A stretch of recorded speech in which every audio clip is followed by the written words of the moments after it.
Assalamu alaikum. My dear students and respected viewers, welcome to the National University online class. During this pandemic, I feel proud to be the part of this National University online video class lecture as a resource person. Please maintain the health rules. Now, I am going to deliver my lecture on the subject Management, Program BBA Honors 4th Year, Course Code 242603. Name of the course, Financial Management in English. Lecture number 7. The name of chapter is Capital Market Financing. It is chapter 5 and it is the first lecture on chapter 5. Today I am here with you, Mohammad Shipon Mia, Associate Professor, Department of Management, Kumilla Victoria Government College, Kumilla.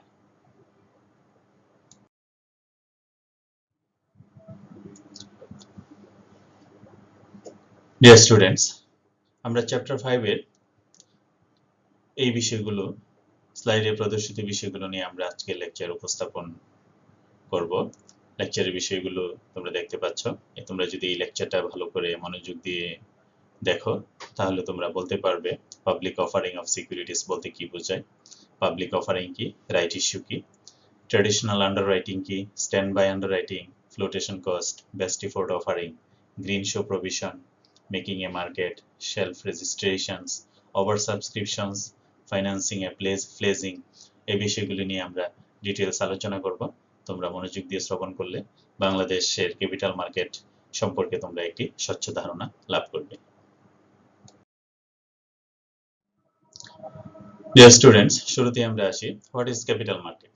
Capital market বলতে কি বোঝায়? Capital market refers to a place where long-term supply of fund is available as well as procurement of those fund is made. অর্থাৎ capital market হলো এমন একটি market যেখানে long term capital বা long term capital fund আছে এবং সেই ফান্ডগুলো procurement করা। অর্থাৎ এই মার্কেট থেকে বিভিন্ন ব্যবসায়িক প্রতিষ্ঠান দীর্ঘমেয়াদী ফান্ড সংগ্রহ করে থাকে এবং আরেক গ্রুপ আছে যারা দীর্ঘমেয়াদী ফান্ড সাপ্লাই করে থাকে। তাহলে এখানে ডিমান্ড এবং সাপ্লাই দুটি হলো কি লং টার্ম ক্যাপিটালের অ্যারেঞ্জমেন্ট এই মার্কেট করে থাকে।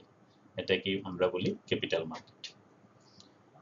Capital market is the origin of long-term funds, equity stock, preferred stock and bond securities. এখানে বলা হচ্ছে যে ক্যাপিটাল মার্কেটে কি কি ধরনের সিকিউরিটিজ ক্রয় বিক্রয় করা হয় সেটা এখানে বলা আছে যে এটা হলো origin of long term funds, যেমন ইকুইটি স্টক, প্রেফার্ড স্টক এবং বন্ড সিকিউরিটিজ, এই আইটেমগুলো সেখানে ক্রয় বিক্রয় করা হয়। This market deals with capital market securities like treasury notes or bonds, municipal bonds, corporate bonds, mortgage and equity securities, namely common stock and preferred stock. অর্থাৎ এখানে আমরা আরো অনেকগুলো নাম দেখলাম, যেমন treasury notes or bonds, municipal bonds, corporate bonds, mortgage and equity securities, namely common stock and preferred stock. মূলত common stock, preferred stock, mortgage securities, treasury bond, municipal bond, এই সকল সিকিউরিটিজ গুলো এই মার্কেটে ক্রয় বিক্রয় করা হয়। তোমরা এই পাশের চিত্রটা দেখো যে আমরা যদি একটা দেশের টোটাল যে মার্কেট আছে, একটা অর্থ সংক্রান্ত যে মার্কেট, সেই মার্কেটটাকে একসাথে বলা হয় financial market. Financial market is the combination of money markets and capital markets. দেখো আমরা যদি বৃহৎ পরিসরে বিবেচনা করি তাহলে একটা দেশে যে অর্থ সংক্রান্ত এবং মূলধন সংক্রান্ত যে মার্কেট, সেই মার্কেটটাকে একত্রে বলা হয় ফাইন্যান্সিয়াল মার্কেটস। ফাইন্যান্সিয়াল মার্কেটের দুটি প্রধান এলিমেন্টস, একটা হলো মানি মার্কেটস আর একটা হলো ক্যাপিটাল মার্কেটস। ক্যাপিটাল মার্কেটের মধ্যে কি কি আছে দেখো, ক্যাপিটাল মার্কেটে সিকিউরিটিজ মার্কেট আর হলো other types of borrowing and lending market. অর্থাৎ ক্যাপিটাল মার্কেটের আবার দুটি অংশ রয়েছে, একটা হলো সিকিউরিটি মার্কেট আর একটা হলো other types of borrowing and lending market, অর্থাৎ আরেকটা মার্কেট। তো আমাদের মূল আলোচ্য বিষয় হলো সিকিউরিটি মার্কেটস। সিকিউরিটি মার্কেটস মূলত ক্যাপিটাল মার্কেটের একটি মূল অংশ। তাহলে সিকিউরিটি মার্কেটস আবার কি থাকে, প্রাইমারি মার্কেট এবং সেকেন্ডারি মার্কেট। তোমরা এখানে চিত্রে দেখো ক্যাপিটাল মার্কেট মূলত দুটি মার্কেট নিয়ে গঠিত, একটা হলো প্রাইমারি মার্কেট আর একটা হলো সেকেন্ডারি মার্কেট। আর ক্যাপিটাল মার্কেটের বিভিন্ন কম্পোনেন্টস গুলো দেখো এখানে। ক্যাপিটাল মার্কেটের কম্পোনেন্টস গুলোকে দুটা ক্যাটাগরিতে ভাগ করা হয়, একটা হলো ডিপোজিটরি কম্পোনেন্টস আর একটা হলো নন ডিপোজিটরি কম্পোনেন্টস। তো ডিপোজিটরি কম্পোনেন্টস গুলো কি কি? ডিপোজিটরি কম্পোনেন্টস গুলো হলো commercial banks, credit credit under savings bank, credit under savings bank, investment banks, credit unions. অর্থাৎ এখানে এই যে প্রতিষ্ঠানগুলো দেখতে পাচ্ছ, এগুলো বিভিন্ন অংশ থেকে সমাজের বিভিন্ন সেকশন থেকে ডিপোজিট সংগ্রহ করে থাকে। এটাকে বলা হয় ডিপোজিটরি কম্পোনেন্টস। আর নন ডিপোজিটরি কম্পোনেন্টস গুলো কি কি? নন ডিপোজিটরি কম্পোনেন্টস গুলো হলো ফাইন্যান্স কোম্পানিজ, ডিএফআইস অর্থাৎ development financial institutions, stock exchange, leasing companies, municipal mutual funds, pension scheme, insurance scheme, এগুলো হলো নন ডিপোজিটরি কম্পোনেন্টস। অর্থাৎ এরা সরাসরি ক্যাপিটাল মার্কেটের কার্যক্রমে অংশগ্রহণ করে থাকে। তাহলে আমরা কি দেখলাম এখানে, যে ক্যাপিটাল মার্কেট কিভাবে সৃষ্টি হয়েছে, যে ক্যাপিটাল মার্কেট হলো ফাইন্যান্সিয়াল মার্কেটের একটি কম্পোনেন্টস। আর ক্যাপিটাল মার্কেটের মূল কম্পোনেন্টস হলো, ক্যাপিটাল মার্কেটের দুটি অংশ, একটা হলো প্রাইমারি মার্কেট আর একটা হলো সেকেন্ডারি মার্কেট। তো এই ক্যাপিটাল মার্কেটের কম্পোনেন্টস গুলোকে দুটি ক্যাটাগরিতে বিভক্ত করা যায়। কি কি? একটা হলো ডিপোজিটরি কম্পোনেন্টস আর একটা হলো নন ডিপোজিটরি কম্পোনেন্টস। তো ডিপোজিটরি কম্পোনেন্টস গুলোর উপাদানগুলো কি কি? এখানে এগুলো আমরা বলেছি, commercial banks, credit under savings banks, investment banks, credit unions, আর এগুলো হলো নন ডিপোজিটরি কম্পোনেন্টস। অর্থাৎ এই প্রতিষ্ঠানগুলো নন ডিপোজিটরি কম্পোনেন্টস এর অংশবিশেষ। তাহলে আমরা এখানে বুঝতে পারলাম যে ক্যাপিটাল মার্কেট কি, ক্যাপিটাল মার্কেট কিভাবে সৃষ্টি হয় এবং ক্যাপিটাল মার্কেটের বিভিন্ন কম্পোনেন্টস গুলো কি কি।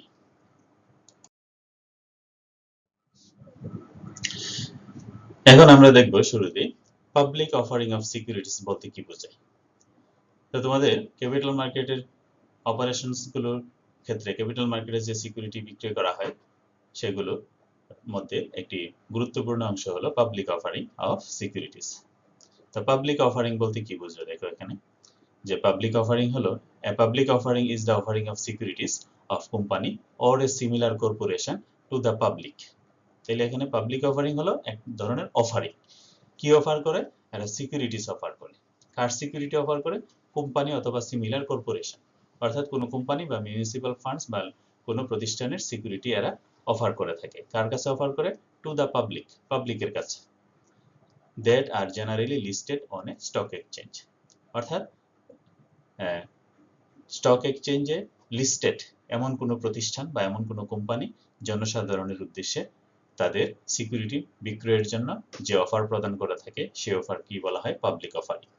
তো public offering or issue can be further classified into initial public offer and follow on public offer. অর্থাৎ পাবলিক অফারিংকে আবার দুটা ক্যাটাগরিতে বিভক্ত করা যায়। একটা হলো ইনিশিয়াল পাবলিক অফার আর একটা হলো ফলো অন পাবলিক অফার। তো ইনিশিয়াল পাবলিক অফারটা ইনভেস্টরদের কাছে আইপিও নামে পরিচিত, আর ফলো অন পাবলিক অফারটা এফপিও নামে পরিচিত। Usually, a public offering requires the issuing company to publish a prospectus detailing the terms and rights attached to the offered security। অর্থাৎ পাবলিক অফারিং করার জন্য কোম্পানিকে একটি প্রসপেক্টাস পাবলিশ করতে হয়, প্রসপেক্টাস। আর প্রসপেক্টাসের মধ্যে বিভিন্ন ধরনের টার্মস এবং কোম্পানি সংক্রান্ত বিভিন্ন ধরনের বিবরণ এবং শেয়ার হোল্ডারদের কি কি অধিকার থাকবে, ডিটেইলস বিবরণ সেখানে উল্লেখ থাকে প্রসপেক্টাসে।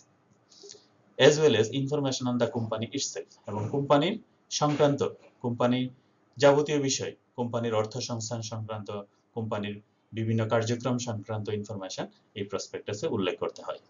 Many other regulatory requirements surround any public offering and they vary according to the jurisdiction।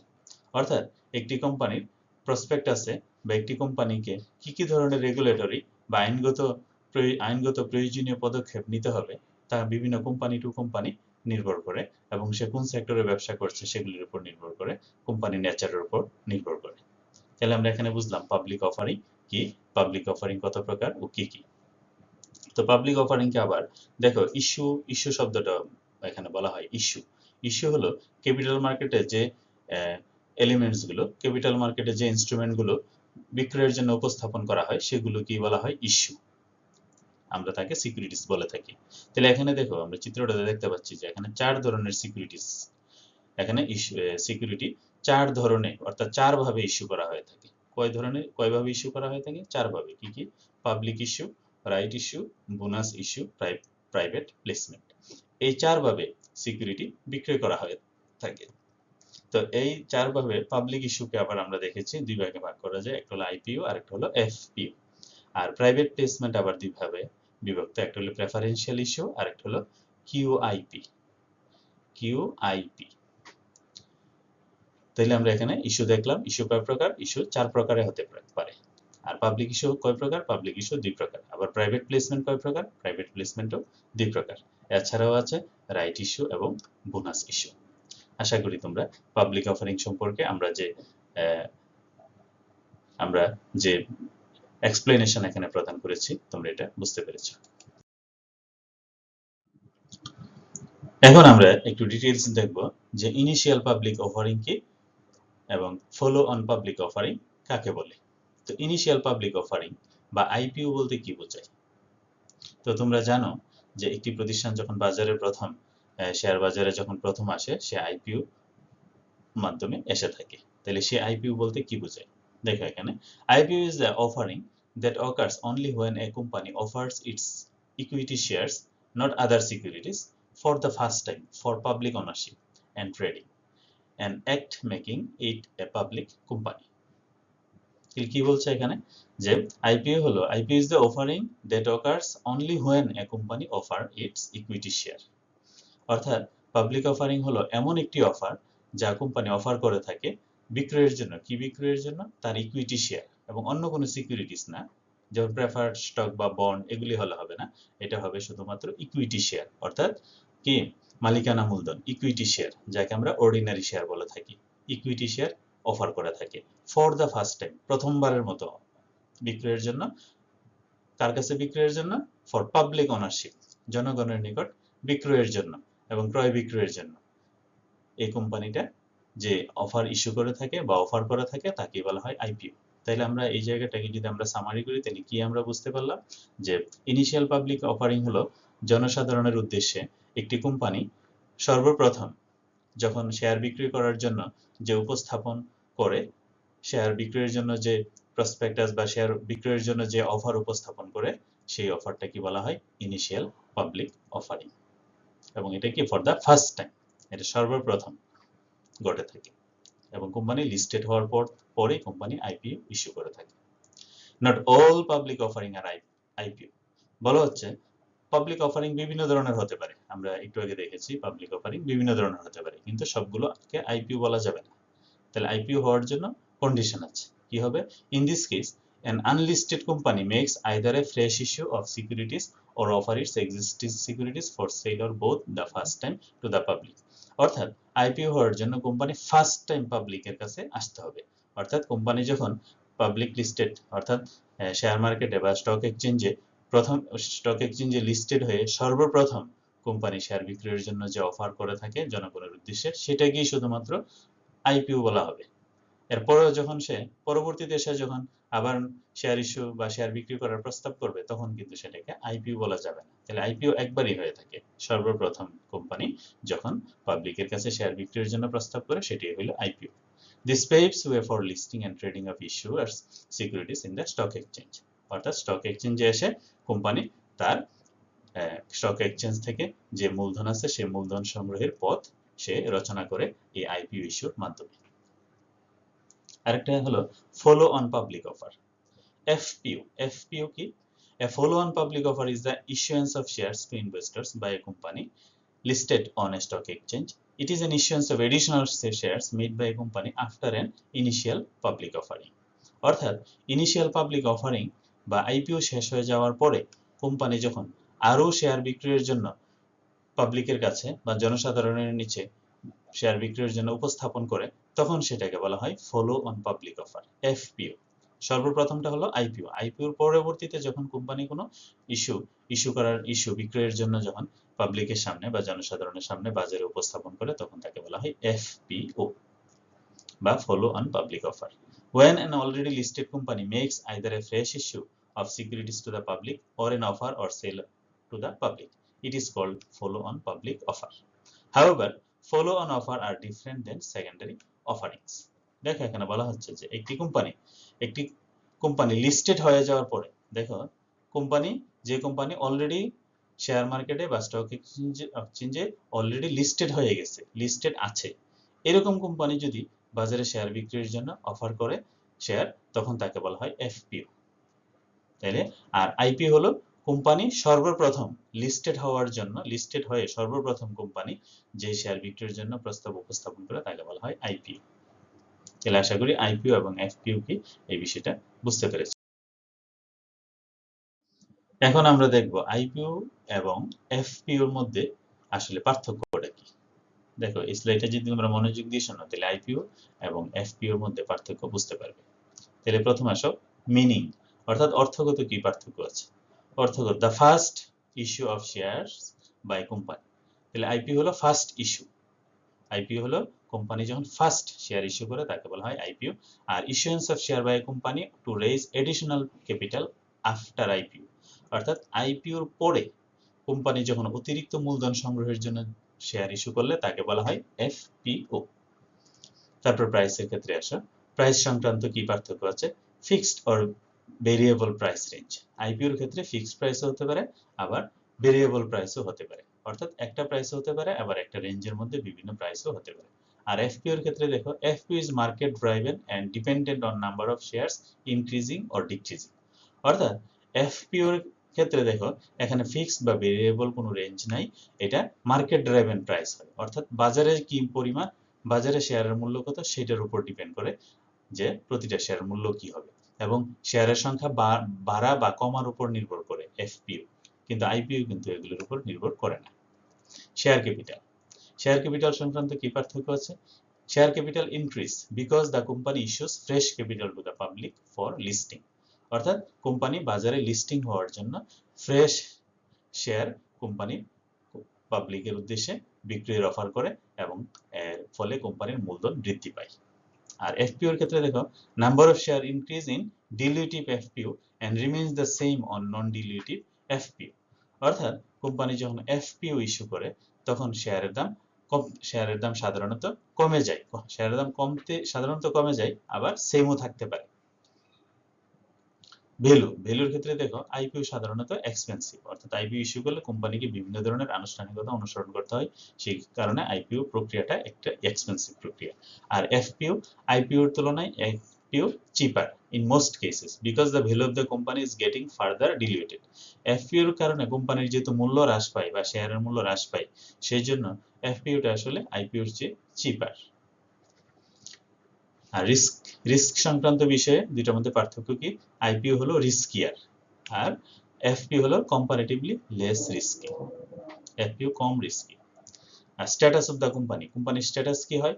An unlisted company issue an IPO, অর্থাৎ আনলিস্টেড কোম্পানি আইপিও ইস্যুর মাধ্যমে সে লিস্টেড কোম্পানিতে রূপান্তরিত হয়। আর FPO an already listed company issues an FPO, অর্থাৎ যে কোম্পানিটা অলরেডি লিস্টেড হয়ে আছে সে এফপিও ইস্যু করে, আর আইপিও ইস্যু করে লিস্টেড হওয়ার জন্য। আশা করি তোমরা এফপিও এবং আইপিওর মধ্যে পার্থক্যটা বুঝতে পেরেছো।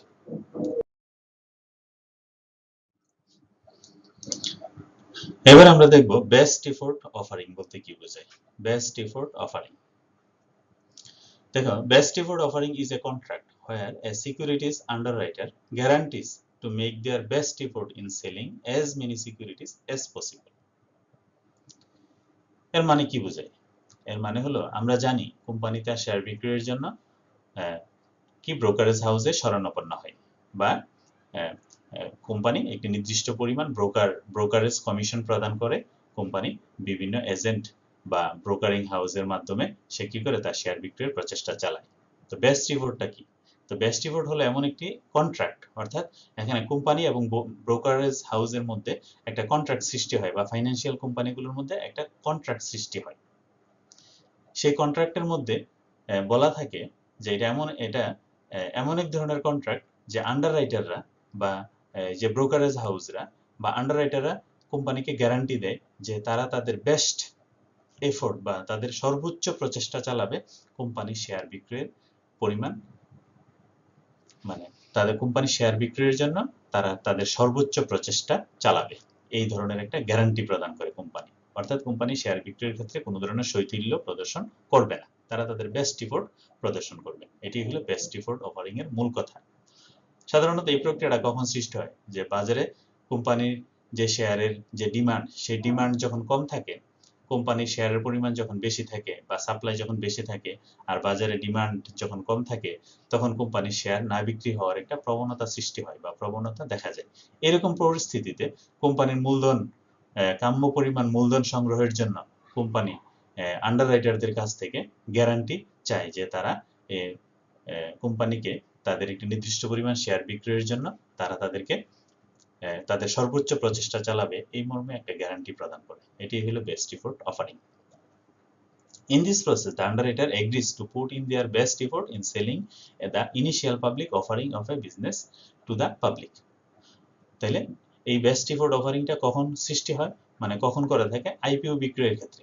কারণ আইপিওর ক্ষেত্রে কোম্পানির সম্পর্কে পাবলিকদের মধ্যে ধারণা খুব একটা বেশি স্পষ্ট থাকে না এবং কোম্পানির শেয়ার ক্রয়ের ক্ষেত্রে সাধারণ মানুষের মধ্যে আগ্রহের কমতিও থাকতে পারে।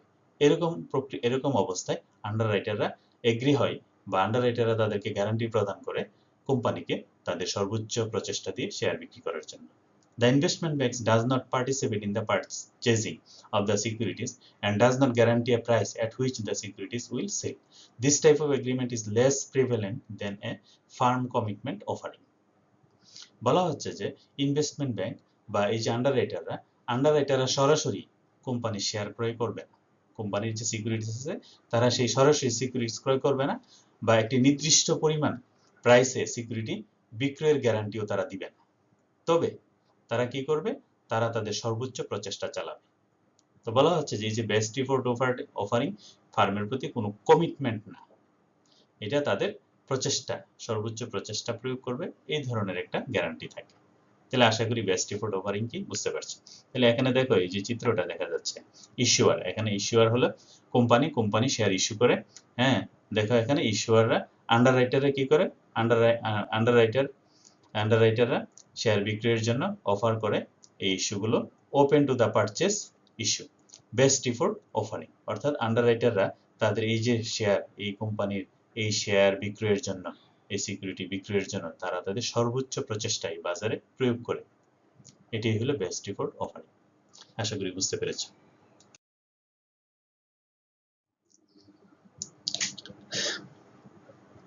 এবার আমরা আসি সেলফ রেজিস্ট্রেশন। সেলফ রেজিস্ট্রেশন বলতে কি বোঝায়? Self registration, also known as shelf offering. It is a type of public offering in which a company can use a single prospectus to issue seasoned securities to the public multiple times over a period of many years. তাহলে এখানে shelf registration দেখো, এখানে কি বলা হচ্ছে যে shelf registration আরেকটা নাম হলো শেলফ অফারিং।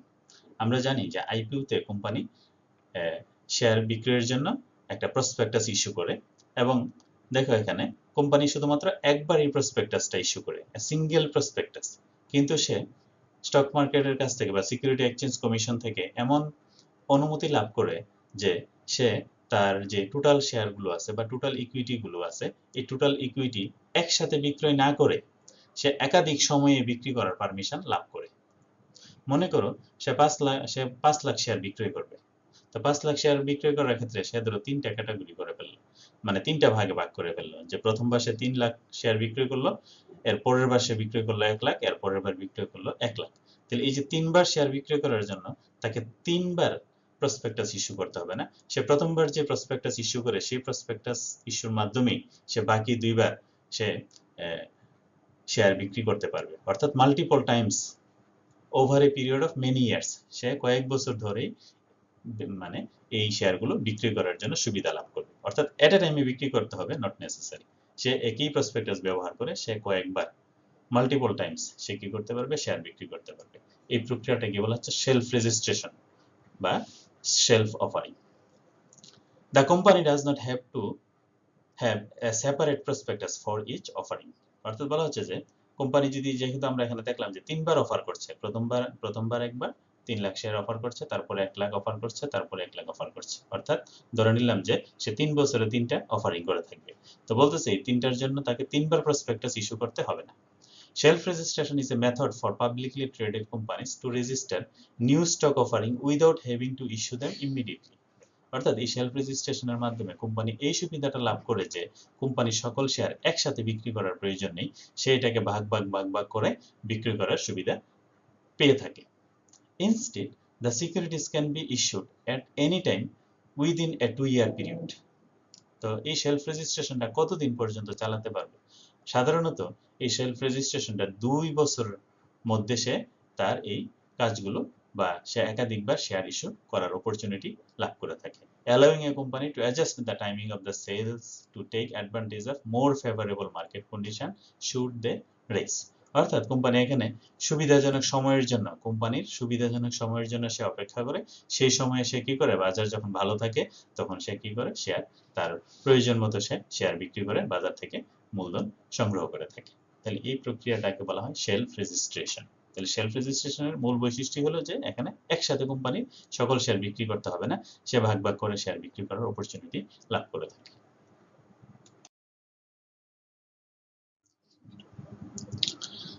এবারে আমরা দেখি প্রাইভেট প্লেসমেন্ট। প্রাইভেট প্লেসমেন্ট বলতে কি বোঝায়? দেখো, private placement is the sale of securities to a relatively small number of select investors as a way of raising capital. আমরা আইপিওর ক্ষেত্রে কি দেখেছি? আমরা আইপিওর ক্ষেত্রে দেখেছি যে কোম্পানি তার শেয়ার বিক্রয়ের জন্য সে কি করে, বাজারে প্রসপেক্টাস ইস্যু করে এবং সকলের কাছে ওপেন, সকল ইনভেস্টরদের কাছে, সম্ভাব্য যারা শেয়ার সম্ভাব্য ক্রেতা আছে বা বাজারে পাবলিকলি সবার কাছে সে শেয়ার ইস্যু করে বিক্রি করে সে প্রচেষ্টা চালায়। কিন্তু প্রাইভেট প্লেসমেন্টের ক্ষেত্রে কি করে, সে সবার কাছে ওপেনলি প্রস্তাব করে না, সে কিছু সীমিত সংখ্যক বা সিলেক্টেড কিছু ইনভেস্টরদের কাছে তার কোম্পানি শেয়ার বিক্রির প্রস্তাব করে থাকে। অর্থাৎ এটা জনগণের জন্য ওপেন থাকে না। আইপিওতে যেভাবে ওপেন থাকে, প্রাইভেট প্লেসমেন্টের ক্ষেত্রে বিষয়টা ওপেন থাকে না। সে তার পছন্দ মতো কিছু সীমিত সংখ্যক ইনভেস্টরের কাছে সে শেয়ার বিক্রি করার প্রস্তাব করে থাকে। Private placement is different from public issue, in which securities are made available for sale on the open market to any type of investor. অর্থাৎ বলা হচ্ছে যে আইপিওর ক্ষেত্রে যেভাবে যে কোনো ইনভেস্টর শেয়ার ক্রয় করতে পারবে এবং ওপেন থাকে সবার কাছে, কিন্তু প্রাইভেট প্লেসমেন্টের ক্ষেত্রে বিষয়টা ওপেন থাকে না। Investors involved in private placement are usually large banks, mutual funds, insurance company and pension funds. বলা হচ্ছে প্রাইভেট প্লেসমেন্টে সাধারণত কোম্পানি কাদের কাছে যায়? কোম্পানি সাধারণ শেয়ার বা সাধারণ ইনভেস্টরদের কাছে আসে না, জেনারেল পাবলিকদের কাছে আসে না।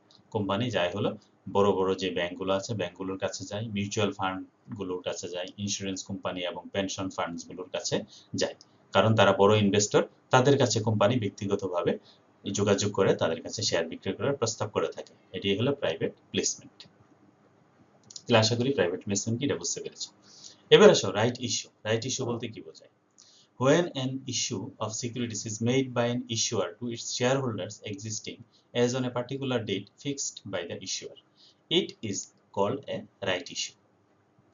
তাহলে রাইট ইস্যু কি? রাইট ইস্যু হলো আরেকটি ইম্পর্টেন্ট জিনিস। দেখো, যে কোম্পানি অলরেডি বাজারে শেয়ার বিক্রি করেছে এবং বাজারে তার অলরেডি শেয়ার হোল্ডাররা আছে, এক্সিস্টিং শেয়ার হোল্ডারদের কাছে কোম্পানি যখন শেয়ার বিক্রির প্রস্তাব করে থাকে তখন তাকে বলা হয় রাইট ইস্যু।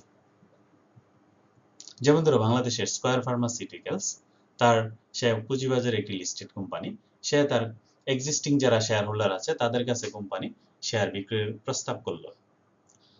সে যখন এক্সিস্টিং শেয়ার হোল্ডারদের কাছে শেয়ার বিক্রির প্রস্তাব করে তখন তাকে বলা হয় রাইট ইস্যু। তাহলে আমরা বুঝতে পেরেছি রাইট ইস্যু কি।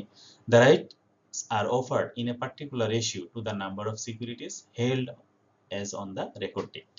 অর্থাৎ রাইট অফারের ক্ষেত্রে কোম্পানি কিছু ক্রাইটেরিয়া অনুসরণ করে থাকে। যেমন ধরো কোম্পানি বলল যে যাদের 5টি শেয়ার আছে তারা 1টি শেয়ার ক্রয় করতে পারবে, যাদের 10টি শেয়ার আছে তারা 2টি শেয়ার ক্রয় করতে পারবে, অর্থাৎ 5:1। যাদের 100টি শেয়ার আছে তারা 20টি শেয়ার ক্রয় করতে পারবে। অর্থাৎ একটি পার্টিকুলার রেশিও অনুসরণ করা হয়ে থাকে। সাধারণত রাইট শেয়ারের মূল্য মার্কেট ভ্যালু থেকে কিছুটা কম হয়ে থাকে। তাহলে আমরা বুঝতে পারছি রাইট ইস্যু কি।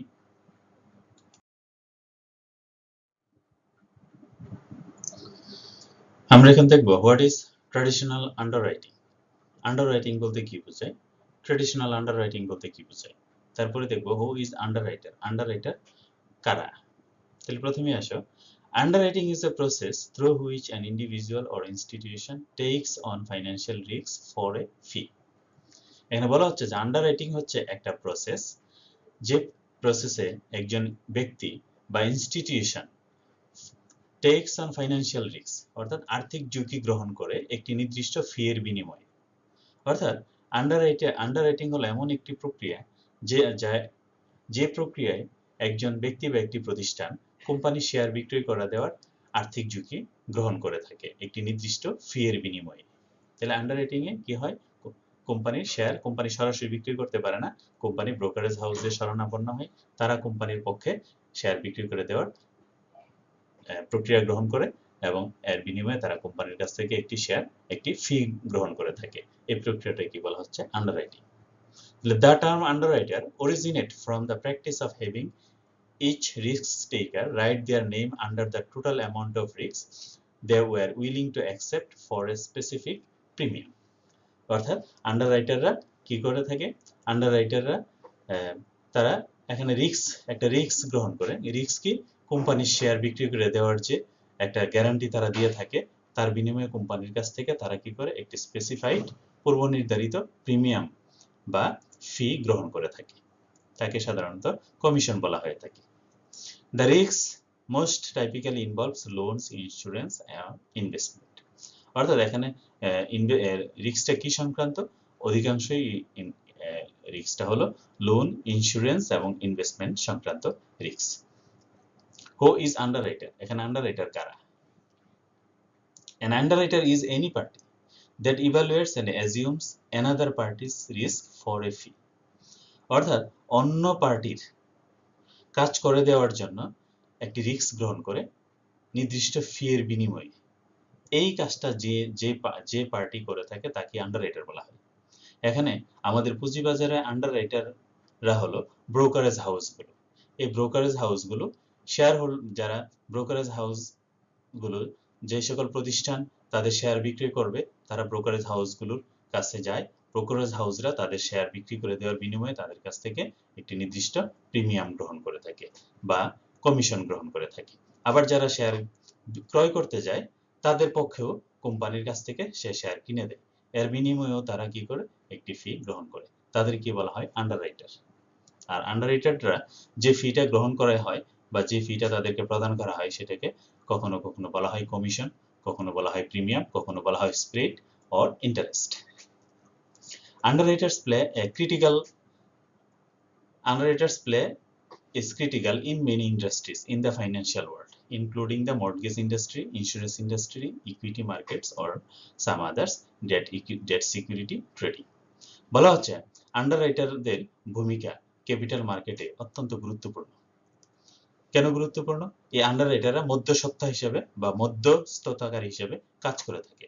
পুঁজিবাজারে বা স্টক এক্সচেঞ্জের ক্ষেত্রে ব্রোকাররা কাজ করে থাকে এবং অন্যান্য যে লং টার্ম লোনগুলো আছে বা লং টার্ম ক্যাপিটাল সংগ্রহের প্রক্রিয়া আছে, সেখানে আন্ডাররাইটাররা মধ্যস্থতাকারী হিসেবে, অর্থাৎ একদল মূলধন সংগ্রহ করে আর একদল মূলধন সরবরাহ করে, এই দুই দলের মধ্যে মধ্যস্থতাকারী হিসেবে আন্ডাররাইটাররা কাজ করে থাকে এবং এর বিনিময়ে কি করে, তারা একটি নির্দিষ্ট প্রিমিয়াম বা স্প্রেড বা ইন্টারেস্ট গ্রহণ করে থাকে।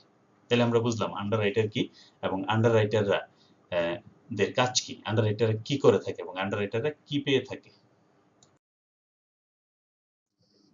এবার আমরা দেখব what is stand by underwriting. Stand by underwriting বলতে কি বোঝায়? Stand by underwriting is a type of agreement to sell shares in an initial public offer in which the underwriting investment bank agrees to purchase whatever shares remain after it has sold all of the shares it can to the public. অর্থাৎ এখানে stand by আন্ডাররাইটিং হলো যে initial public offering এর সাথে সম্পৃক্ত। Stand by underwriting initial public offering এর সাথে সম্পৃক্ত। তারা কি করে, যে ইনিশিয়াল পাবলিক অফারিং এ আমরা জানি যে একটি নতুন কোম্পানি বাজারে শেয়ার বিক্রয়ের জন্য আন্ডাররাইটারদের শরণাপন্ন হয়। আন্ডাররাইটার কি করে, কোম্পানিকে গ্যারান্টি প্রদান করে যে একটি নির্দিষ্ট পরিমাণ শেয়ার বিক্রি করে দেওয়ার, এবং যদি সে শেয়ারগুলি বিক্রয় করতে অক্ষম হয় বা শেয়ারগুলি বিক্রয় করতে না পারে, তাহলে কোম্পানি নিজেই কি করবে, সেই শেয়ারগুলো ক্রয় করার জন্য চুক্তিবদ্ধ হয়ে থাকে। এটা কি বলা হয়, স্ট্যান্ড বাই আন্ডাররাইটিং। অর্থাৎ কোম্পানি শেয়ার বিক্রি করতে না পারলে কোম্পানি নিজেই শেয়ারগুলো ক্রয় করবে, এরকম একটা গ্যারান্টি বা এগ্রিমেন্ট হয়ে থাকে। এটাই হলো স্ট্যান্ড বাই আন্ডাররাইটিং এর মূল জিনিস। In a stand by agreement the underwriter agrees to purchase any remaining share at the subscription price. অর্থাৎ বলা হচ্ছে যেই প্রাইসে সাবস্ক্রিপশন প্রাইস যেটা থাকবে, অর্থাৎ যে প্রাইস সে কোম্পানি শেয়ার অফার করবে সেই প্রাইসেই আন্ডাররাইটাররা শেয়ার ক্রয় করতে বাধ্য থাকবে যদি আন্ডাররাইটার নির্দিষ্ট পরিমাণ শেয়ার বিক্রি করতে না পারে, which is generally lower than the stocks market price. তো এই সাবস্ক্রিপশন প্রাইসটা সাধারণত স্টক মার্কেট প্রাইস থেকে, অর্থাৎ বাজারে যে শেয়ার আছে সেই প্রাইসের থেকে কম হয়ে থাকে। This underwriting method guarantees the issuing company that the IPO will raise a certain amount of money. অর্থাৎ এই স্ট্যান্ড বাই আন্ডাররাইটিং এর মাধ্যমে কোম্পানি এক ধরনের নিশ্চয়তা পেয়ে থাকে যে কোম্পানি আইপিও থেকে যে পরিমাণ মূলধন উত্তোলন করার প্রক্রিয়া চালায় সে এই বিষয়ে নিশ্চিত থাকে যে সে তার নির্দিষ্ট পরিমাণ মূলধন বাজার থেকে উত্তোলন করতে পারবে। তাহলে এই হলো স্ট্যান্ড বাই আন্ডাররাইটিং এর সুবিধা। আর কোম্পানিগুলো নিশ্চিত থাকে যে সে তার নির্দিষ্ট পরিমাণ ক্যাপিটাল সে মার্কেট থেকে উত্তোলন করতে পারবেই। এবার আমরা দেখব হোয়াট ইজ ওভার সাবস্ক্রাইবড। তো ওভার সাবস্ক্রাইব কথাটার মধ্যেই তার মিনিংটা লুকানো আছে, অতিরিক্ত মূল্যায়ন বা অতিরিক্ত মূল্য। তো over subscript is a term used for when the demand for a new issue of securities such as an IPO shares is greater than the number of securities offered. তাহলে এখানে দেখো ওভার সাবস্ক্রাইব কি বলা হচ্ছে, যে over subscribe টার্মটা তখনই use করা হয় যখন বাজারে যে শেয়ারের যে চাহিদা সেই চাহিদার তুলনায় যদি সাপ্লাই কম থাকে, অর্থাৎ ইনিশিয়াল আইপিও শেয়ার যে পরিমাণ আইপিও শেয়ার বাজারে ছাড়া হয়, বাজারে যদি সেই পরিমাণ আইপিও শেয়ারের চেয়ে বেশি পরিমাণ শেয়ারের ডিমান্ড থাকে তাহলে ওভার সাবস্ক্রাইবড শব্দটি ব্যবহার করা হয়। অর্থাৎ ওভার সাবস্ক্রাইব শব্দটি ব্যবহার করার মানেই হলো যে বাজারে শেয়ারের যে সাপ্লাই তার থেকে ডিমান্ড অনেক বেশি। সাধারণত বাংলাদেশে শেয়ার মার্কেটে নতুন কোম্পানি যখন আসে তখন আমরা এই ওভার সাবস্ক্রাইব শব্দটি দেখে থাকি। অর্থাৎ বাজারে যদি শেয়ার থাকে 1 কোটি শেয়ার থাকে, দেখা যাচ্ছে যে আবেদন পড়ে 2 কোটি 3 কোটি, অর্থাৎ বেশি সংখ্যক আবেদন জমা পড়ে শেয়ার ক্রয়ের জন্য, তাইলে এখানে ওভার সাবস্ক্রাইব শব্দটা ব্যবহার করা যায়। When a new issue is oversubscribed, underwriters or other financial entities offering the securities can adjust the price upward or offer more securities to reflect the higher than anticipated demand. অর্থাৎ বাজারে যখন oversubscribed অবস্থা বিরাজ করে তখন আন্ডাররাইটাররা কি করে, যে পরিমাণ শেয়ার ইস্যু করার কথা তার চেয়ে অনেক সময় বেশি শেয়ার ইস্যু করে থাকে, অথবা যে পরিমাণ শেয়ার যে পরিমাণ শেয়ারের দাম হওয়ার কথা তার থেকে বেশি দামে শেয়ার বাজারে ইস্যু করে থাকে। An oversubscribed security offering often occurs when the interest for it far exceeds the available supply of the issue.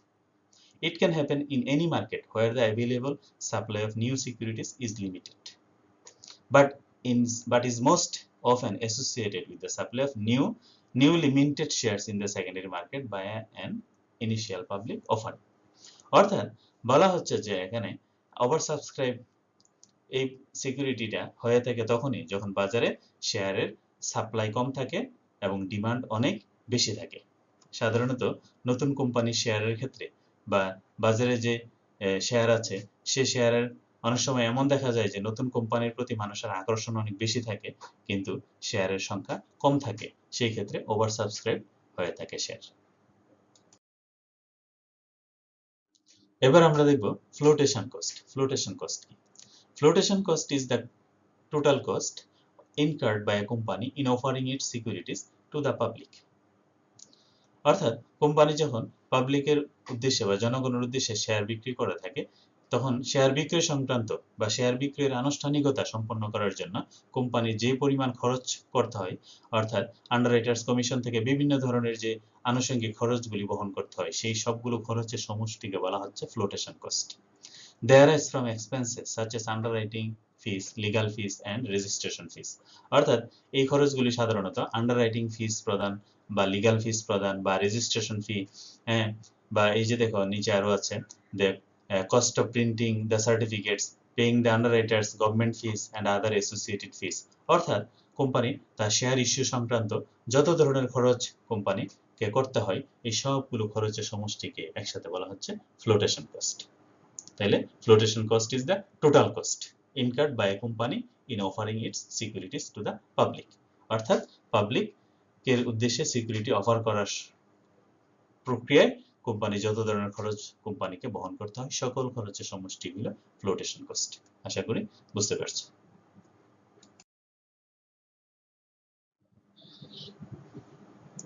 এখন আমরা দেখব make a market. What is make a market? Make a market is a process whereby a person or brokerage house stands by ready, willing and able to buy or sell a particular security in order to provide liquidity to the markets at the quoted bid and risk and ask price। মানে কি? এই যে আমরা জায়গাটা বললাম এটার মানে কি? এটার মানে হলো যে মেক এ মার্কেট এটা হলো একটা প্রক্রিয়া।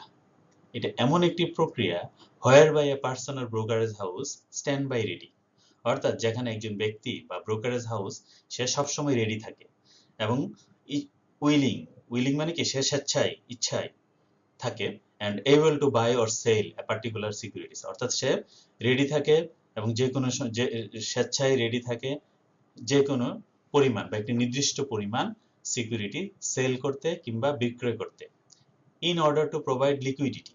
কিসের জন্য? মানে এটার উদ্দেশ্য হলো একটি সুনির্দিষ্ট পরিমাণ তারল্য প্রদান করতে। কাকে? টু দা মার্কেটকে at the quoted bid and ask price. অর্থাৎ কোটেড বিড মানে যে পরিমাণ প্রাইস চাওয়া হয় বা আস্কিং প্রাইস বা কোটেড প্রাইস অনুযায়ী।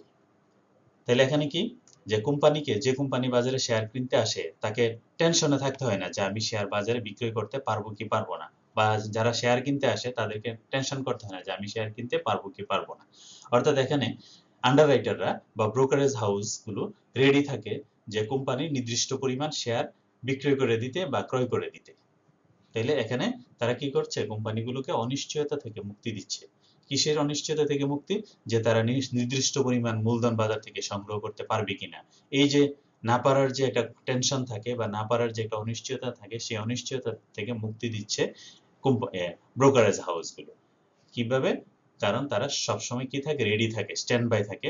একটি এবং বলা আছে যে তারা কেন এই কাজটা করে থাকে? তারা একটি নির্দিষ্ট ফি এর বিনিময়ে সাধারণত এই কাজগুলো করে থাকে।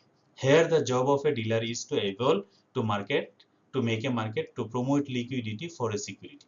অর্থাৎ এখানে ব্রোকাররা বাজারে একটি নির্দিষ্ট পরিমাণ লিকুইডিটি প্রদান করতে প্রস্তুত থাকে। কিসের জন্য? যেন কোম্পানিগুলো নির্দিষ্ট পরিমাণ শেয়ার বাজারে বিক্রয় করতে সফল হয়ে থাকে। তাহলে এই যে প্রক্রিয়া, এই প্রক্রিয়াটাকে বলা হয় মেক এ মার্কেট। আশা করি তোমরা বুঝতে পারছো।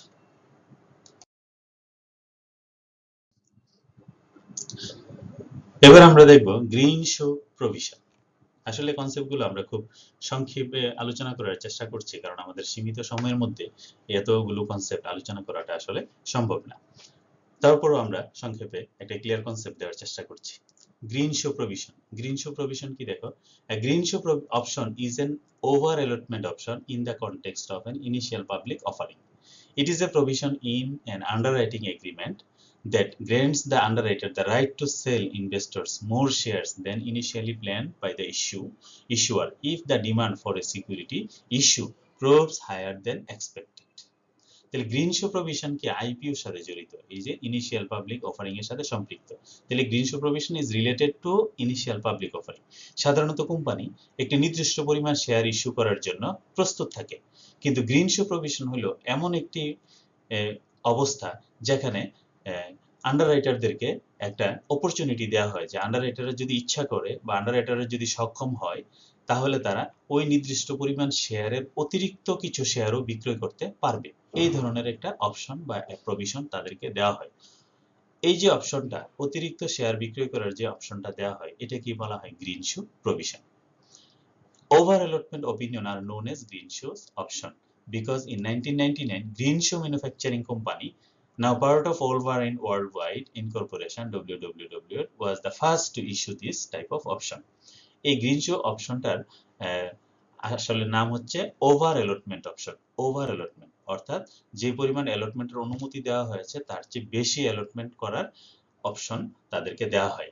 এই অ্যালটমেন্ট অপশনটাকে বলা হয় গ্রিন শো প্রভিশন। এবং কেন এটাকে গ্রিন শো প্রভিশন বলা হচ্ছে, যে 1999 সালে এই গ্রিন শো ম্যানুফ্যাকচারিং কোম্পানি নামে একটা কোম্পানি ছিল, সে সর্বপ্রথম এই যে অপশনটা, এই অপশনটা অ্যাপ্লাই করেছিল। এবং এটা বর্তমানে দেখো www নামে একটা বিখ্যাত কোম্পানি, ওয়ার্ল্ড ওয়াইড ওয়েব এই ইনকর্পোরেশন, এই কোম্পানিটা এটার নাম, এটা সর্বপ্রথম এই অপশনটা ইউজ করেছিল। তো গ্রিন শো এই কোম্পানিটার নাম ছিল, এই জন্য এটাকে বলা হয় গ্রিন শো প্রভিশন, যদিও এটার অ্যাকচুয়ালি এটাকে বলা হয় over allotment option. A greenhouse option provides additional price stability to a security issue because the underwriter can increase supply and smooth out price fluctuation. বলা হচ্ছে যে গ্রিন শো অপশনের কারণে কোম্পানি এডিশনাল শেয়ার বাজারে কি করতে পারে, বাজারে সাপ্লাই করতে পারে, যার ফলে আন্ডাররাইটাররা এই ভূমিকাটা নিতে পারার কারণে বাজারে শেয়ারের একটা স্মুথ সাপ্লাই সৃষ্টি হয়। It is the only type of price stabilization measures permitted by the Security and Exchange Commission. অর্থাৎ সিকিউরিটি অ্যান্ড এক্সচেঞ্জ কমিশন এই প্রক্রিয়াটাকে বা এই প্রভিশনটাকে অনুমতি দিয়ে থাকে, এবং এটি একমাত্র প্রক্রিয়া যার মাধ্যমে প্রাইস স্টেবিলিটি সৃষ্টি হতে পারে। Green shoe option typically allow underwriters to sell up to 15% more shares than the original amount set by the issuer for up to 30 days after the IPO if demand condition warrant such action. অর্থাৎ company যদি green house প্রভিশনটা থাকে এবং security and exchange commission যদি তাদেরকে অনুমতিটা দিয়ে থাকে, তাহলে তারা সর্বোচ্চ 15% অ্যালটমেন্টের অতিরিক্ত শেয়ার বিক্রয় করার জন্য অনুমতি প্রাপ্ত হয়ে থাকে। আশা করি তোমরা বুঝতে পেরেছ what is green shoe provision. এবার আমরা দেখব financing A pleasing.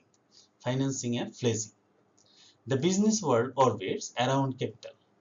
Financial activities stimulates economic growth and keeps companies prosperous. However, not all businesses start out with an adequate amount of funding. So business owners need to explore financing options. If fledgling companies do not have proper capital to get their business off the ground, they won't have a high chance of survival against industry competitors. দেখ, এখানে অনেকগুলো কথা আমরা বলেছি, এই কথাগুলোর মিনিংটা কি? এটার মিনিংটা হলো যে বাজারে যে নতুন নতুন কোম্পানিগুলো বাজারে মূলধন সংগ্রহের জন্য আসে, সকল কোম্পানি কিন্তু মূলধন সংগ্রহ করতে সক্ষম হয় না।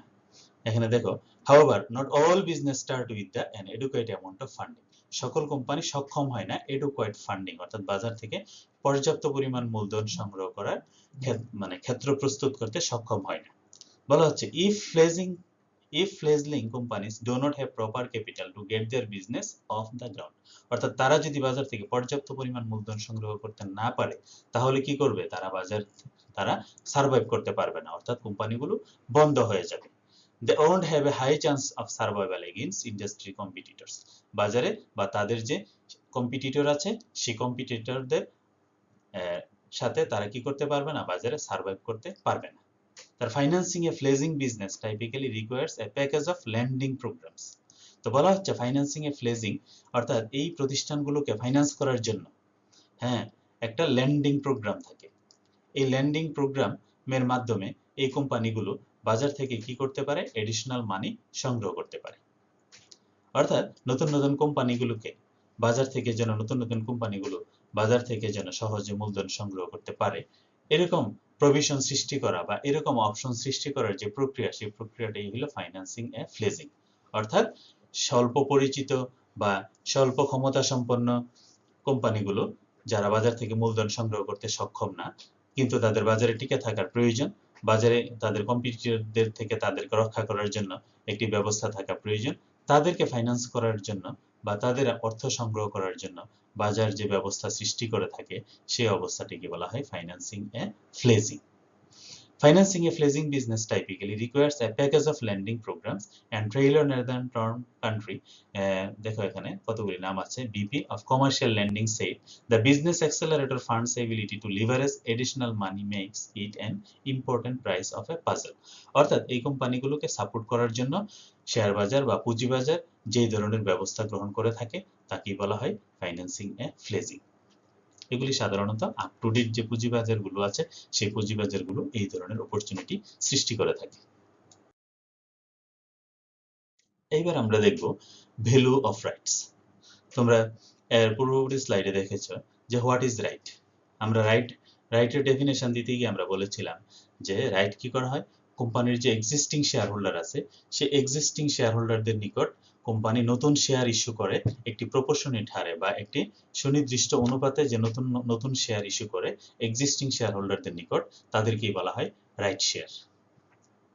তাহলে রাইট শেয়ার কি? রাইট শেয়ার আইপিও না, আইপিওতে নতুন শেয়ার ইস্যু করা হয়, বাট সেখানে শেয়ার হোল্ডাররাও মানে যারা শেয়ার কিনবে তারাও কি প্রথমবারের মতো কোম্পানির শেয়ার কেনার অনুমতি পায়। কিন্তু রাইট শেয়ারের ক্ষেত্রে কোম্পানির বর্তমানে যারা শেয়ার হোল্ডার আছে তাদের কাছেই শুধুমাত্র রাইট শেয়ার কোম্পানি বিক্রয় করে থাকে এবং একটি নির্দিষ্ট অনুপাতে। তো এই যে রাইট শেয়ারের ভ্যালু, কোম্পানি রাইট শেয়ারের ভ্যালু কত হবে, শেয়ার হোল্ডাররা সেই রাইট শেয়ারের জন্য কত টাকা দিতে প্রস্তুত, এরকম বিভিন্ন ধরনের অপশন সেখানে রয়েছে বা বিভিন্ন ধরনের ম্যাথমেটিক্যাল প্রক্রিয়া এখানে রয়েছে। দেখো এখানে the theoretical value of right is the value of A subscription right. এখানে দেখো রাইট শেয়ারের একটা নতুন টার্ম দেখো, ভ্যালু অফ রাইটস। অর্থাৎ এখানে রাইট বলা হচ্ছে কেন, অর্থাৎ রাইট মানে হলো এখানে যে এক্সিস্টিং শেয়ার হোল্ডাররা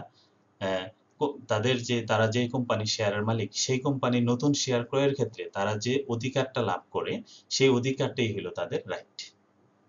অর্থাৎ মিস্টার এক্স ধরো বেক্সেমকো কোম্পানি শেয়ারের মালিক, তো কোম্পানিগুলো নতুন শেয়ার ইস্যু করতে যাচ্ছে। তাহলে নতুন শেয়ার যদি ইস্যু করে তাহলে মিস্টার এক্স কে আগে সবার আগে প্রায়োরিটি দিতে হবে, কারণ অলরেডি সে এই কোম্পানির মালিক। তাহলে এখন সে কত টাকা দিয়ে বাজার থেকে শেয়ারটা কিনবে? তাহলে বাজারে ধরো শেয়ারের মূল্য ধরো আছে 300 টাকা। এখন সে কি বাজার মূল্য দিয়ে শেয়ার কিনবে? তো বাজার মূল্য দিয়ে যদি সে শেয়ারটা ক্রয় করে তাহলে শেয়ার কিসের রাইট পাইল? অর্থাৎ তাইলে সে কেন কোম্পানি থেকে শেয়ারটা কিনবে? সে তো বাজার থেকে 300 টাকা দিয়ে শেয়ারটা কিনতে পারে। তাহলে এই ক্ষেত্রে কোম্পানি কি করবে? বাজারে যে শেয়ারের মূল্য আছে তার থেকে কম দামে তার যে এক্সিস্টিং শেয়ার হোল্ডার আছে তার কাছে সে এই রাইট শেয়ারটা বিক্রয় করবে। এটি মূলত অধিকার, যে সে যে বর্তমানে যেহেতু সেই কোম্পানির শেয়ার হোল্ডার তাকে কিছুটা কম দামে এই শেয়ারটা তার কাছে বিক্রয় করতে হবে। এটি হলো এক ধরনের রাইট বা অধিকার, এটাকে প্রিএমটিভ রাইটও বলা হয়। দ্য থিওরিটিক্যাল ভ্যালু, তো রাইটের একটা থিওরিটিক্যাল ভ্যালু আছে। দেখো the theoretical value of right is the value of A subscription right. অর্থাৎ এই রাইটটার জন্য শেয়ার হোল্ডাররা যত টাকা দিতে প্রস্তুত সেটি হলো ওইটার theoretical value. During the period of time when a new right offering is announced up till 3 days before the subscription right expire, known as the calm right period. তাহলে এখানে আরেকটা নতুন শব্দ দেখো, কাম রাইট পিরিয়ড। তাহলে কাম রাইট পিরিয়ডটা কখন হয়? যখন সাবস্ক্রিপশন যে রাইটটা এক্সপায়ার হওয়ার 3 দিন, আনটিল 3 days বিফোর, অর্থাৎ কমপক্ষে 3 দিন পূর্ব পর্যন্ত তাকে এই রাইটটা দিতে হবে, সেটা হবে কাম রাইট পিরিয়ড। তাহলে কাম রাইট পিরিয়ডটা কখন? যখন রাইটটা এক্সপায়ার্ড হয়ে যাওয়ার পূর্বের যে রাইট সেটা হলো cum right. The mathematically calculated value of subscription right after the offering is announced but before the right expires. তাহলে এখানে আরো অনেকগুলো জটিল জটিল কথা আছে, এই কথাগুলি বোঝার জন্য তোমাদেরকে এই ফর্মুলাগুলিতে যেতে হবে। তো দেখো এই ফর্মুলাগুলো প্রথমেই দেখো আমরা এখানে number of new shares issued. Company যখন এক্সিস্টিং শেয়ার হোল্ডারদের জন্য শেয়ার ইস্যু করবে তখন প্রথম বিষয় হলো যে কোম্পানি কতটা শেয়ার ইস্যু করবে। তাহলে কতটা শেয়ার ইস্যু করবে এটা বের করার জন্য এই ফর্মুলাটা ব্যবহার করা হয়, fund to be raised is divided by subscription price. অর্থাৎ কোম্পানির প্রতিটা শেয়ারের মূল্য কত আর কত টাকার ফান্ড সে উত্তোলন করতে চায়। মনে করো কোম্পানি 5 লাখ টাকার ফান্ড উত্তোলন করতে চায় আর বাজারে ধরো প্রতিটা শেয়ারের দাম 10 টাকা। তাহলে 10 টাকা দিয়ে যদি আমরা 5 লাখকে ভাগ করি তাহলে আমরা নতুন শেয়ারের সংখ্যা পেয়ে যাব। আবার এইভাবে দেওয়া যায় number of share issued existing share divided by number of rights. Existing শেয়ারকে যদি আমরা রাইটের সংখ্যা দিয়ে ভাগ দিই তাহলেও আমরা নাম্বার অফ শেয়ার পেয়ে যাব। Fund to be raised, fund to be raised, এই যে এখানে দেখতেছো ফান্ড টু বি রেজড, এটা কিভাবে বের করবে? Number of new share issue into subscription price, তাহলে তুমি পেয়ে যাবে fund to be raised amount of new investment new share into subscription price. তারপরে দেখো এখানে 4 নাম্বার ভ্যালু অফ রাইট, এটা ইম্পর্টেন্ট ফর্মুলা। এই ফর্মুলাটা তোমরা যে কোনো ম্যাথমেটিক্যাল ভ্যালু অফ রাইট সংক্রান্ত যে ম্যাথমেটিক্যাল প্রবলেম আছে সেই সলভ করতে গেলে তোমরা এইটার সম্মুখীন হবে। Value of right is equal to are not, এই যে জিরোটা হলো not, are not is equal to P not minus S is divided N plus one. এখানে আর ও মানে হলো রাইট অন, অর্থাৎ কোম্পানির যে শেয়ার আছে শেয়ারের মধ্যে রাইটটা বলবৎ আছে, এটা বের করার জন্য পিও মানে হলো কারেন্ট মার্কেট প্রাইস, আর এস হলো সাবস্ক্রিপশন প্রাইস, আর এন হলো number of right plus one. Value of right x right, এটা হলো রাইট অন আর এটা হলো এক্স রাইট। দেখো শেয়ারের ফর্মুলাটা কিন্তু এখানে চেঞ্জ হয়ে গেছে। এই দুইটা ফর্মুলা ভেরি ভেরি ইম্পর্টেন্ট। একটা হলো value of right at right on, আর একটা হলো value of right at ex right. Ex রাইটের ক্ষেত্রে রাইটটা থাকে না, আর রাইট অনের ক্ষেত্রে রাইটটা থাকে। আশা করি তোমরা এই ফর্মুলাগুলো এখান থেকে দেখে তোমরা বিভিন্ন ধরনের প্র্যাকটিক্যাল প্রবলেমগুলো সলভ করতে পারবে। আরো কতগুলো ইম্পর্টেন্ট ফর্মুলা এখানে আছে দেখো। হোয়েন এক্সারসাইজ রাইট, যখন রাইটটা এক্সারসাইজ করবে। হোয়েন সেলস অফ রাইট, যখন রাইটটা সেলস করে দিবে তখন এই ফর্মুলাটা অ্যাপ্লাই করবে। When does not exercise right, যখন এক্সারসাইজ রাইট থাকবে না। পি এক্স, দেখো এখানে যখন এক্স রাইটটা থাকবে না তখন এই ফর্মুলাটা। Directed elected for voting system, অনেক সময় আমরা দেখি কোম্পানিতে ভোটাভুটি হয় এবং ডাইরেক্টর নির্বাচন করার প্রয়োজন হয়। তাহলে তুমি কতটা শেয়ারের মালিক হইলে তুমি একজন ডাইরেক্টর নির্বাচন করতে পারবে, বা তুমি তোমার যে এক্সিস্টিং শেয়ার আছে সেই শেয়ার দিয়ে তুমি কতজন ডাইরেক্টর নির্বাচন করতে পারবে, বা ধরো একজন বা দুইজন ডাইরেক্টর নির্বাচন করার জন্য তোমার কতটি শেয়ারের প্রয়োজন হবে, এই জাতীয় সিদ্ধান্তগুলো জানার জন্য আমরা এই ফর্মুলাগুলো অ্যাপ্লাই করে থাকবো। এগুলো directory elected or voting system. এখানে দেখো ইলেকশন অফ ডিরেক্টর, তাহলে আমরা এই হিসাবটা করব। এখানে দেখো ভোটিং সিস্টেম, একটা হলো কিউমুলেটিভ ভোটিং সিস্টেম আর একটা হলো মেজরিটি ভোটিং। তো কিউমুলেটিভ ভোটিং সিস্টেমের ক্ষেত্রে আমরা এই ফর্মুলাটা অ্যাপ্লাই করব, আর মেজরিটি ভোটিং এর ক্ষেত্রে আমরা এই ফর্মুলাগুলো অ্যাপ্লাই করব। তারপরে এখানে আছে মিসেলেনিয়াস, অর্থাৎ তোমাদের আরো কিছু ফর্মুলা প্রয়োজন হয় অনেক সময়, বিভিন্ন প্রবলেম আসে, গ্রোস ফান্ড নিডেড বা পার্সেন্টেজ অফ ফ্লোটেশন কস্ট, তখন আমরা এই ফর্মুলাগুলো অ্যাপ্লাই করব। তাহলে তোমাদের বিভিন্ন ধরনের প্রবলেম সলভ করার ক্ষেত্রে তোমরা এই সূত্রগুলো মনে রাখবা। এখন আমরা একটা প্রবলেম আমরা এক্সারসাইজ করি, চলো। প্রবলেমটা হলো Z company plans to sell 2 million new shares, অর্থাৎ জেড কোম্পানি 2 মিলিয়ন নতুন শেয়ার ইস্যু করার চিন্তা করছে থ্রু এ রাইট অফারিং। কিসের মাধ্যমে? রাইট অফারিং এর মাধ্যমে। দেখো ইনিশিয়াল পাবলিক অফারিং না, এটা হলো right offering. The subscription price will be 16 টাকা পার শেয়ার, তাহলে সাবস্ক্রিপশন প্রাইস হলো 16 টাকা। Z company has 6 million shares of common stock prior to the offering, অর্থাৎ অফারটা দেওয়ার পূর্বে কোম্পানির বাজারে শেয়ার ছিল 6 মিলিয়ন, আর সে নতুন শেয়ার ইস্যু করবে কত? 2 million. If the price of stock is টাকা 20 পার শেয়ার, বলতেছে যে প্রতিটা শেয়ারের মূল্য হলো বাজারে 20 টাকা। রাইটস অন, অর্থাৎ এই প্রাইসটা হলো রাইটস অনে, অর্থাৎ এখানে রাইট অন্তর্ভুক্ত আছে। এন্ড দ্য ভ্যালু অফ, আমাদেরকে কি করতে হবে? Find the x right price of the stock. X right price of the stock, অর্থাৎ রাইট এক্স হয়ে যাওয়ার পরে, অর্থাৎ রাইট পূর্ণ হয়ে যাওয়ার ফলে ফার্মের শেয়ারের মূল্য কত, are the value of right, রাইটের মূল্য কত। তাহলে এতে আসো the x right price of the stock, এটা বের করার জন্য আমরা এই ফর্মুলাটা অ্যাপ্লাই করবো। দেখো এখানে এক্স রাইট পিএক্স, পিএক্স হলো কি? শেয়ারের প্রাইস, কখন? এক্স রাইট প্রাইস, এই এক্সটা হলো পিএক্স হলো প্রাইস অফ এক্স রাইট বা x right price of stock. এটা বের করার জন্য আমরা অ্যাপ্লাই করবো P not into N plus S is divided N plus one. তাহলে এখানে আমাদের কি কি ইনফরমেশন দেওয়া আছে দেখো, যে এখানে দেওয়া আছে P not is equal to current selling price, S is equal to subscription price. Subscription price কত? সাবস্ক্রিপশন প্রাইস আমরা এখানে দেখবো কিভাবে আমরা বের করবো, এটাও দেখবো। তারপরে নাম্বার অফ নিউ শেয়ার কত? নাম্বার অফ নিউ শেয়ার হলো 4 lakh. Number of right to buy a new share, এটা কত?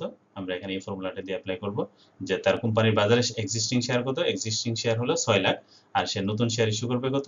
2 লাখ। তাহলে এখানে 2 লাখের বিপরীতে 6 লাখ, তাহলে 3 রাইট, অর্থাৎ একটা শেয়ার ক্রয় করার জন্য 3টা রাইট লাগবে। একটা শেয়ার ক্রয় করার জন্য কয়টা রাইট লাগবে? 3টা রাইট লাগবে। তাহলে 3টা রাইট লাগলে, তাহলে আমরা এখানে এই ফর্মুলাতে মানগুলি বসাই। পিএক্স, তাহলে পিএক্স আমরা বের করব। তাহলে প্রথমে আসি পিও, বাজারে মার্কেট প্রাইস কত? 20 টাকা, আর এন হলো নাম্বার অফ রাইট কত? 3, আর এস হলো সাবস্ক্রিপশন প্রাইস কত? 16, আর এন এর মান হলো 3 প্লাস 1, তাহলে কত? 19 টাকা। তাহলে x right price of stock, কোম্পানির এক্স রাইট প্রাইস হলো 19 টাকা। তারপরে value of right, value of right কত? ভ্যালু অফ রাইট বের করার জন্য আমরা এই ফর্মুলাটা অ্যাপ্লাই করব। Right on P not minus S divided N plus 1। তাহলে মানগুলি বসাই, তাহলে আমরা পাচ্ছি P not is equal to 1 টাকা। অর্থাৎ তোমার ভ্যালু অফ রাইট কত? 1 টাকা। এই ভ্যালু অফ রাইট 1 টাকার কারণে তুমি 19 টাকা দিয়ে শেয়ারটা ক্রয় করতে পারবে। বাজারে শেয়ারের দাম কত? 20 টাকা। আর এই 1 টাকা রাইট পাওয়ার কারণে শেয়ারের দাম হচ্ছে তোমার কাছে 19 টাকা। তাহলে এইভাবে আমরা বিভিন্ন ফর্মুলা অ্যাপ্লাই করে আমরা রাইট শেয়ার ইস্যু সংক্রান্ত হিসেবগুলো সম্পাদন করব। সুপ্রিয় শিক্ষার্থীরা, আমরা এখানে সময় স্বল্পতার কারণে আমরা রাইট শেয়ারের আরো অনেক প্র্যাকটিস আছে, ম্যাথমেটিক্যাল প্র্যাকটিস, এগুলো আমরা দেখার সুযোগ পাইনি। তবে তোমরা এই ফর্মুলাগুলো অ্যাপ্লাই করে তোমরা বিভিন্ন ধরনের প্রবলেম সলভ করার চেষ্টা করবা। আর আমরা এখানে যে কনসেপ্টগুলো আলোচনা করেছি এগুলি পুঁজিবাজার সংক্রান্ত বা শেয়ার বাজার সংক্রান্ত অত্যন্ত গুরুত্বপূর্ণ প্রোগ্রাম। তোমরা অবশ্যই এই কনসেপ্টগুলো এবং এই এলিমেন্টসগুলো বোঝার চেষ্টা করবে। এই এলিমেন্টসগুলি যদি বুঝো তাহলে পুঁজিবাজারে লেনদেন করা বা পুঁজিবাজারে লেনদেন বোঝা তোমাদের জন্য অনেক সহজ হয়ে থাকবে। ধন্যবাদ, ভালো থাকবে।